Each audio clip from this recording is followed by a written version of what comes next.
സഹൃദയരെ, കലാപ്രേമികളെ, നിങ്ങൾക്ക് മുന്നിൽ ഞാൻ ഇന്നിവിടെ അഭിമാന പുരസ്സരം അവതരിപ്പിക്കുന്നു. അലവലാദികളുടെ ആവലാതി. ഇവിടെ പരാമർശിക്കുന്ന കഥയും കഥാപാത്രങ്ങളും തികച്ചും സാങ്കല്പികം. ഒന്ന് മെലിഞ്ഞാ പറയും ഔ ദാരിദ്ര്യം, എന്തോ കാര്യമായിട്ട് അസുഖമുണ്ട്. കുറച്ചൊന്ന് തടി വെച്ചാ പറയും തീറ്റ ഇത്തിരി കുറക്കിട്ടാ വയററിഞ്ഞു കഴിക്ക്. ഒന്ന് ഉഷാറായ പറയും ഇത്തിരി ഓവർ അല്ലേ. ഒന്നും മിണ്ടാതിരുന്നാ പറയും ജാടത്തെണ്ടി. ഇനി എന്തെങ്കിലും മിണ്ടിത്തുടങ്ങിയ ഓ വായാടി. ഉള്ളത് പറഞ്ഞാ ഉറിയും ചിരിക്കും.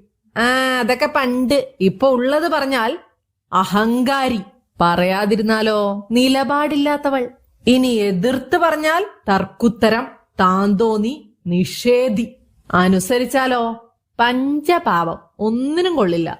ആ നിര അങ്ങനെ നീളും. കുറെ അലവലാദികളുടെ ഇത്തരം ആവലാദികളിലൂടെയാണ് നാം മുന്നേറിക്കൊണ്ടിരിക്കുന്നത്. അങ്ങനെ മാറി നിൽക്കാൻ വരട്ടെ. മറ്റുള്ളവരെ കുറിച്ച് ആവലാതിപ്പെടുന്നവരിൽ ഈ നമ്മളുമുണ്ടോ എന്ന് ഒന്ന് ആത്മപരിശോധന നടത്തുന്നതും നന്നായിരിക്കും. ഞാൻ പറഞ്ഞേ ഉള്ളൂ, അനുസരിക്കാതിരിക്കുന്നത് നിങ്ങളുടെ കടമ. ഇനി അടുത്ത ആവലാദിയുമായി അടുത്ത ദിവസം കാണാം. It's me, Hasina from Eras Castle.